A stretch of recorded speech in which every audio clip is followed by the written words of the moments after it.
라는 거지. 자, 이거 한번 보죠. 등식이 있어요. 자, 방정식과 항등식입니다. 페이지는 94쪽 되겠죠? 자, 볼게요. 등식이 있는데 등식은 등호가 있는 식을 우리가 등식이라 한다. 이때 등호는 이 같다라고 적혀 있는데 이게 equal 이렇게 얘기를 하거든요. 그래서 이거 등호를 뭐 조금 얘기하다 보면 equal 이렇게 얘기할 때도 있어. 그게 equal이 뭐냐면 등호야.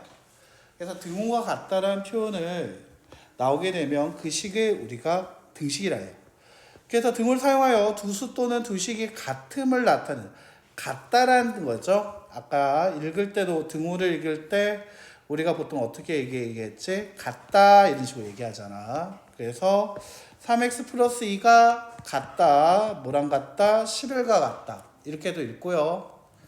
3x 플러스 2가 equal 이렇게 얘기를 해서 equal 11이다 라고 하는 경우도 있는데 요새는 보통 같다로 표현하는 경우가 은근히 좀 많다라고 생각해 주시면 좋을 것 같아요.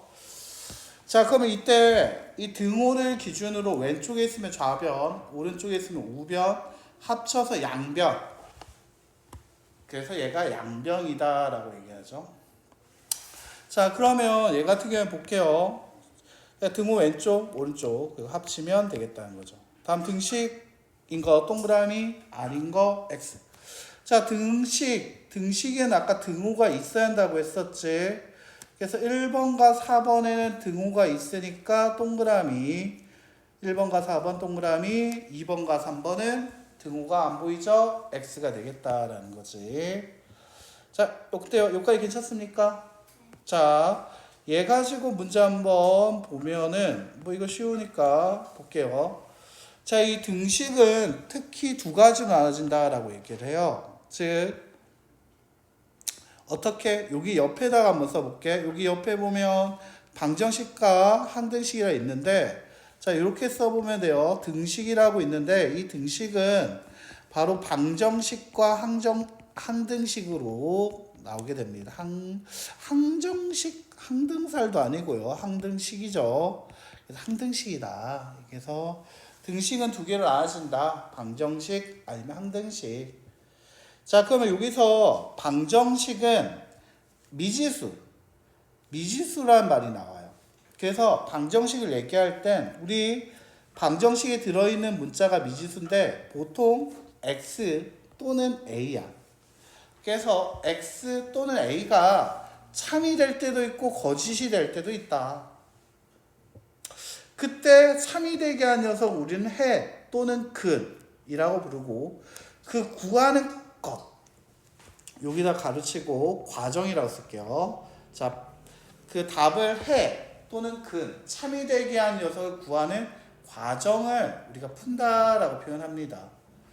즉 예를 들면 어떤 거 x 더하기 3이 예를 들면 2x다 라고 얘기를 하게 되면 얘 같은 경우에 x라는 것 자체가 미지수가 있죠. 그리고 이게 등호가 있죠. 그럼 일단 의심하는 거야. 뭐로 의심하는 거냐면 등식이구나. 일단 등호가 있으니까 일단 등식이야. 자, 그런데 x라는 것은 자, 얘가 x라는 거 얘가 넘어왔다고 해보자. 넘어온 거? 이거 좀 지금 어렵나? 뒷내용 알려주고 할게. 예를 들면 x가 3이다 라고 적혀 있어. 자, 이거 등호 있으니까 등식된 거 맞지? 자, 그러면 x가 3이면 참이겠지. 요거 x 자리에 3 넣으면 참 되는 거 맞아? 자, 그런데 x 자리에 내가 만약 5를 넣었어. 5가 3과 같대. 말이 돼, 안 돼? 그렇지. 그건 거짓되죠. 그래서 참과 거짓으로 나눠지는 녀석이 방정식이에요. 그리고 그걸 구하는 거죠. x가 얼마이면 될까라는 거. 즉 다시 한번 예를 들면 x 더하기 1이 만약에 3이야. x에다 얼마 넣으면 참이 되지? 자, 따라서 자, 점 위에 하나 밑에 두 개 따라서 x는 2다. 이게 바로 해야 x의 해. 이 방정식의 해. 이 방정식의 근. 그 구하는 과정이 방정식을 푼다. 그럼 x자리에 5를 넣으면 5 더하기 1이면 6 나오지? 같을 수 없지? 그럼 거짓이. 그래서 방정식은 이와 같이 참과 거짓이 나눠지는 거다라고 생각하면 된다는 거야. 됐나요? 자, 한번 볼게요. x의 값이 1, 2, 3일 때, 자, 밑줄 1, 2, 3일 때 밑줄 끄고 끊어주세요. 자, 이때 x에다가는 나는 정해줬어. 정해주면 정해준 대로 해야겠죠. x에다 1을 한번 넣어보고요. x에다 2를 넣어볼 거고요. x에다 3을 넣어볼 거예요. 어떤 x? 요 식에다. x에다 1을 넣으면 4 곱하기 1이니까 4 더하기 8, 12가 돼요. 20이 아니죠. x에다 1을 넣으면 4 곱하기 2, 8 더하기 8, 16이 돼요. 20이 아니죠. 자, x에다 3을 넣으면 4, 3, 12 더하기 8이니까 20 나오는 거 맞아요? 자, 그래서 이게 참이 되는 거 맞나요? 자, 그래서 x는 얼마? 3이 바로 해다. 자, 여기 표현 보면 패라고 아예 대놓고 얘기하고 있죠. 됐나요? 자, 이렇게 되는 경우만 우리가 이제 방정식을 푼다라고 표현하는구나. 자, 그러면 이제 항등식이 있다 했죠. 등식은 방정식과 항등식으로 나눠진다 했는데, 자, 그럼 여기서 항등식은 뭡니까? 자, 항등식이란 미지수가 또 있대요. x나 또는 a 같은 어떤 값을 대입해도 항상 참이 핵심이에요.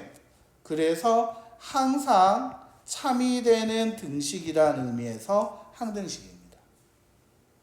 자, 항등식은 그럼 어떤 겁니까? 바로 예제 가지고 확인해 줄게요. 아까 x 더하기 1이 3이다. 이게 방금 x에다 2 넣었을 때만 참이었지? 그래서 이게 방정식이죠. 자, 이게 방정식이었다는 거지. 자, 근데 2번 보면은, 자, x 더하기 4x 정리하면 몇 x 되죠? 좌변과 우변이 5x로 같아지는 거 맞아요? 그러면 이게 항등식이야. 즉, 항등식은 x의 어떤 값을 대어도 항상 참이 되기 위해서는 결국 여기다 써놓을까? 좌변의 모양과 우변의 모양이 같다라는 게 만족을 하게 된다는 거지. 아, 이게 항등식이구나. 자, 그럼 3번 다시 한번 보죠. 3번 보게 되면 마이너스 3 플러스 x가 x 빼기 3. 자리가 둘이 바뀌었어. 덧셈의 교환 법칙 하면 x-3으로 바꿀 수 있는 거 맞아요? 자, 얘는 항등식이야, 방정식이야? 항등식. 그렇지. 얘는 그래서 항등식이다. 자, 4번 한번 볼게요. 정리를 해도 얘는 그냥 방정식이 될 것 같네요. 자, 그래서 얘가 4번은 방정식이다. 자, 됐나요? 제 생각보다 그렇게 어렵진 않았죠. 자, 얘가 지금 유제 2개와 개념 확인 이거 잠깐 정리하고 나가